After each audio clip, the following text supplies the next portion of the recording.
శ్రీరెడ్డి చెప్పినటువంటి సారీని షర్మిల తోసిపుచ్చింది.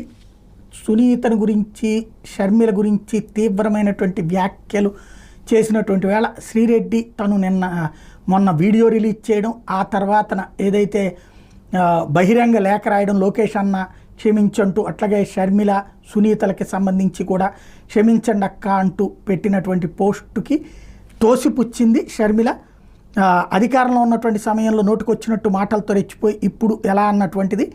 అందులో ప్రధానంగా బూతులు తిట్టడం, వీటికి సంబంధించి సోషల్ మీడియా వేదికగా పోస్టుల ద్వారా అసభ్యంగా ప్రవర్తించినటువంటి ఎవరిని వదిలిపెట్టకుండా అరెస్ట్ చేయాలన్నారు.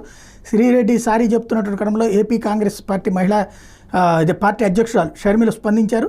సోషల్ మీడియా వేదికగా పోస్టుల ద్వారా అసభ్యకరంగా ప్రవర్తించిన ఎవరిని వదిలిపెట్టకుండా అరెస్ట్ చేయాలన్నారు. సారీలు చెప్తే సరిపోతుందా, బూతులు తిట్టడం మళ్ళీ సారీ అనడం ఇదేం ఫ్యాషన్ కాదు అంటూ తేల్చి చెప్పారు.